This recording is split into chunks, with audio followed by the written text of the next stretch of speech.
लकड़ी से ज्यादा कीमत ई ठंडा में लकड़ी के बा। कावना से पूछ के हमर जारना उठा के ले जाता रे सरवा चोर। हरामखोर। ए बाबू काहे ऐसे बोला तारे? बाकी तोर भाई है नु। कोनो चोर जानबूझ के चोरी ना करे, कोनो कूटा जानबूझ के गुना खाला। सबके अपन अपन मजबूरी बा। हमरा लगे तलवार छुरी बा, पेट फाड़ के लात पचनी बाहर निकाल देम साले बुराट। ज्ञान पे ले बारे मैं आधार छे। उ हमर भाई होके चाहे झाट होके, ओकरे से हम घर चले लेका। ई ठंडा में चंदन के लकड़ी से महंगा बाजार ना लकड़ी। एको कदम आगे बढ़ेले त तोनी सबनी के तलवार से खच खच खच खच काट देम। लौका घिउरा कोहरा ना बानी कि खचखच खचखच काट देबे। लोहट्टा नुख बानी ऐसा दुख देम कि गार के माथा से मर जाएब।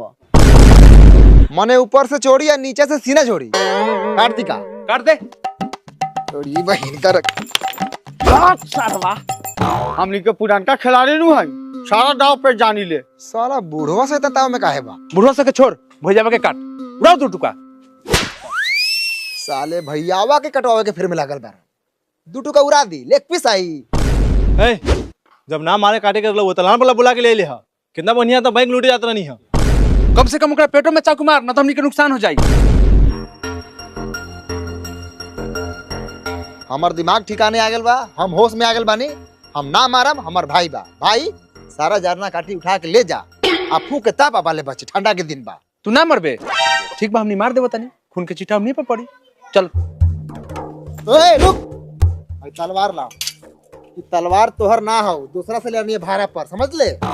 जाके हाथा हाथी फरिया, बंदूक बार ना रखें, चलिए मार करे। हट। रे सरवा रे, तो बिना हथियार के कैसे लड़ब रे? बाबा ते का साइड होकर, भैया ते का तू साइड हो जा। यही से कहल जाले मर्डर से पहले पूरा पैसा ले लेवे के चाहिए। ओकर बाद मर्डर होको चाहे ना होको, उससे हमनी के का मतलब बा? एको को मर्डर हो जाए तो कम से कम 2-4 को पैसा हाथ में होनो जाई। जा और अपना अपन निभावा, हाथ में नार धरा दे। बाबा सरवा से तो डरे भाग गेल। है तो भागी ना, लाठी के सामने कौन तलवार के भाईलू बा। ठीक है भेला कि भाग गेल है, ना तो आज भाई भाई में काटा काटी हुई। तनी रुको तो पेशाब कली। हरमिया फिर बिछाना पर मुतलक। नेहूरपुर गांव के नहर में नहाने से ठंड के कारण 4 लोगों की हुई मौत और बाकी लोग हॉस्पिटल में लाड़ चाट रहे हैं। चल हमहू देखत नहीं तू कैसे ना नहात रे। हम एक बार कौन ना नहाता ना। आ भैंसिया बाल्टी लेके आवत रे। बैठ बैठ। लत मरवा के 20-25 दिन हो गल बा नहाइला। दे भी के मौका दा ना नहाइगन। ए पानी भर। ए भोसरी उनके नहाना तू जबरदस्ती का नाम होता है रे। देख पेपर में काली खलबा नहाइला 4 गोरा मर गेल, बाकी लोग हॉस्पिटल में लाड़ चढ़ता। एकरो के चटवैबे का। हम चाहे तो हॉस्पिटल के लार ना, हाथी के गार चटवा के मुआ दे हम। ई निपुतरा 20-25 दिन से नहात नहीं के, आ 20-25 दिन में 20-25 दिन बिछाना में मुतले बा। हम त का करी? सुतला के बाद सपना जाइले, बुझाला मुता तनी दूरा पर मुता जाला बिछाना पर। तो में हमर कौन गलती बा? तो हगे के खेत में हक दिए बिछौना पर, बस उहे गुहा पर लगम लसार लसार के मारे। ए चुप सौतनिया, पानी पटाओ जल्दी, मुताई ने दे में होका कर।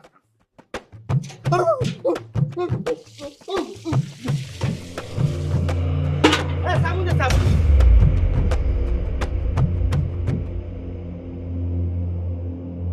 अरे बा बतावा पपीता भाई, साला से जानत है कि इतना ठंडा पड़ा था तो लड़का के जबरदस्ती नहला के का जरूरी। बाबा प्रणाम। खुश रहा। बताओ, गांव के जवान लड़का सब मर जाता, आ तुहनी का बार उखाड़ला जिंदा बारा।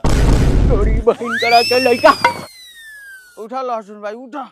अपना गाँव के सरवा लड़का से दोगला बा, यही से तो लाड़ चाट के जा रहल बालू।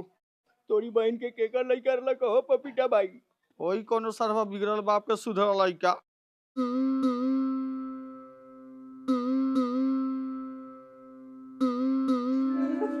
पानी चढ़ावे के पड़ी। ए बबी तनी कलो में से भर ले आओ तो चढ़ा दी। ऐ हमार लानवा के ट्रैक्टर है का? कल का पानी चढ़ता है। हाँ तो ज्यादा पैसा है तो किन के ले आओ। हम तो सोचे हैं कि पैसा बचेगा तो श्राद्ध में काम आएगा। अब ये लुटा दो, हमको क्या है। माल जाल का डॉक्टर का बोले बोलो तो कोले का पानी चढ़ाई। ज्यादा बोलना ना तो मुंह में मुद दे। हम माल जाल के साथ साथ आदमियों के डॉक्टर बनी। ले जाओ फूक फाक के ताप जाइए, ऐसा हूँ लार चाट गेल हूँ।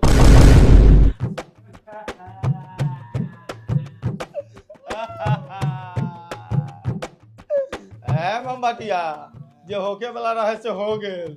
लाश के जाए देर घर में नानू रखे के न तो भूत बन के सबनी के गान में लार पेल दी।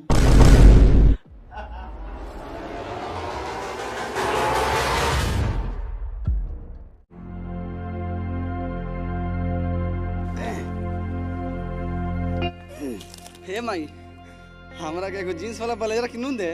ए जो भाग बाप से किनो हमरा लगे पैसा नहीं के।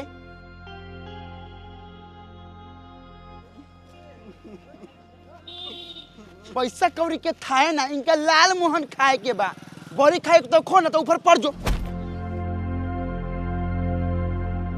देख ले बहू हो, जिंदा रहस तो कोनो तोरा के झांटो से ना पूछे, आ तोरा मर गेला के बाद तोरा ला लाल मोहन लाल मोहन सब आवता। बहन चोदहू चुपचाप खड़ा रह ना तो तोरा मुंहे में लाड़ पेल दे। बहन चोदवा गड़िया लखा का? ए मोमबतिया आप कथी के देर बा ठंडा लगाओ सो। अरे क्या लगान बीरगंज वाली फुआ आवता। बात तोरा फुआ के होते होते तो 4 बज गेल। उठावा लोगन। राम राम सत है। राम राम सत है। सत है। अरे अमर राजवा सत्य है, सत्य है। विशाल यो बहाने एगो भोज तो मिलल। बहन चोदऊ भोज के नामे हम लाड़ खइयो। सत है। ए बगुए तनका इधर तो बड़ा जोर से पेशाब लागल बा। माफ करो चाचा, 2 दिन पहले ही सरवा हमरा के उठा उठा पटक लेबा। हम एकरा के कांधा ना देब। चिंता मत कर, 2 दिन पहले तो तोरा के उठा उठा पटकले रही, अब डायरेक्ट तोरा मुंह में मुतो। सत है। गत है।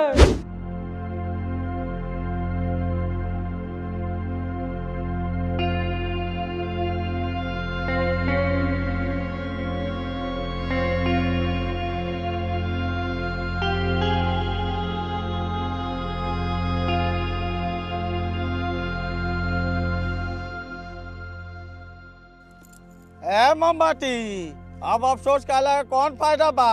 आग दो बेड़ा डूबल जाता निहाय में दिक्कत होई। ओ लहसुन दादा साँझ होला बा गारो लिवा में दिक्कत होई।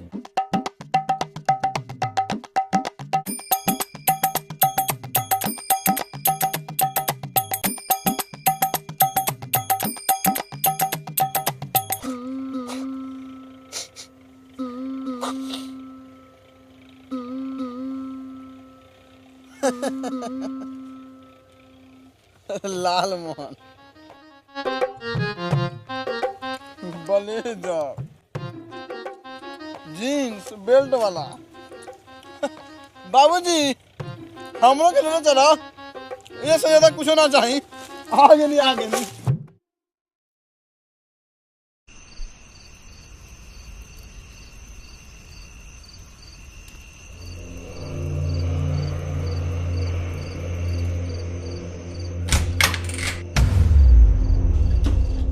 जय हनुमान ज्ञान गुण सागर जय कपीस तीन लोक उजागर राम दूत अतुलित बलधामा अंजनी पुत्र पवन सुत नामा। महावीर विक्रम बजरंगी कुमति निवार सुमति के संगी।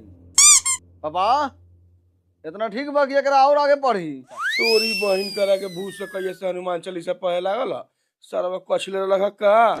हाँ काश दिले रहनी। हाँ तो होनी के चाल पर गेट खोला।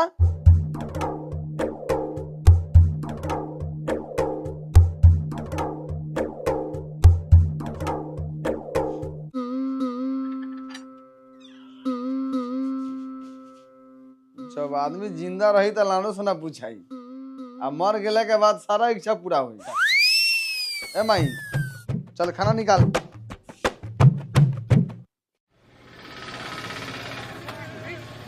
अरे बाप रे बाबू रे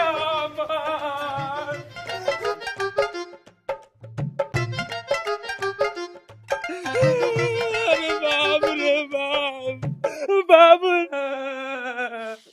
भैया हो भैया, हमारा भतीजे के उठावे से पहले हमरे के काहे ना उठा लेला। हे भगवान अब हमरा के पुआ कही। हम कहब फुआ और कौन कहता हूँ? हमारी हमारे हमारी उठना हमारी पहला पहला हमारी उठना हमारी हमारी उठ गए हमारी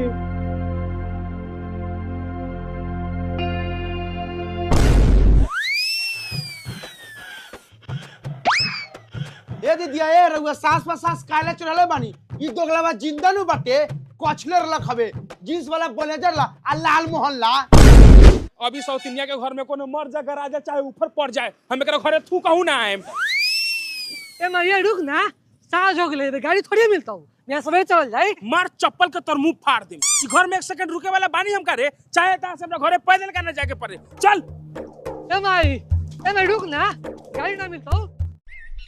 बतावा लहसुन भाई, मोमबतिया के बेटा जवन कांड कैलक उ करे लायक रहे, ओकरा से पूरा गांव के लोग हरकल बा। हाँ तो कोनो आज के डोगला बा 5 साल के रहे तबे से पूरा गांव में आग मुटता। हाँ तो तू बचिए के रही हो न तो कहीं तोरा देह पर मुद देनी तो झाट लेकिन झोकर जेबा। ए सबरा बहुत सरदार से ऐसा नानू बोले के कितना हो तो तोर बाबा लेखा नु हो। हाँ तो हमर बाबा लेकिन हवा तो हमारा बाबा लंगा जास पोता लंगा गान लिवावत हवा।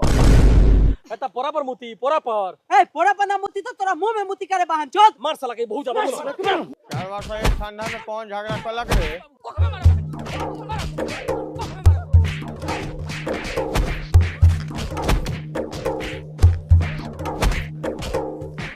ओ ढोढ़ाई भाई इतना भोरे भोरे काहला झगड़ा करता लोगन है मर्दे ई बहन चोद बेटा पैदा करे बाकी कुत्ता जेने तेने जुजी निकाल के मुतत रहता। देखा तारा न पपीता भाई ई सरवा केतन दोगले बतियाता ये बात पे एकरा मुंह में मुत दे तो मुंह तो नुन छड़ा हो जाई। तोरे गाय में तो हमरा बाप के मुंह में मुतेला तका मुत के दिखाओ त आ बाबा मुद्दे में का बा, मुंह खोलवा बाप के हम ये मुद्दी ले बीच में बोलबे रे बहन चोद पिछला बार झूठा के मरर ले इनके साजाऊ के मुआ देबऊ गान में दमाऊ रे बहन चोद मुआवेला बाप बेटा के हमें गाड़ देम जमीन में। और तकार के दिखाओ कर के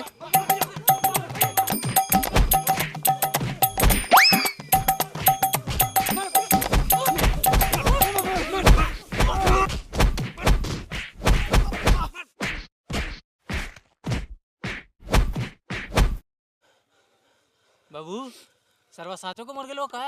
हाँ लागत बा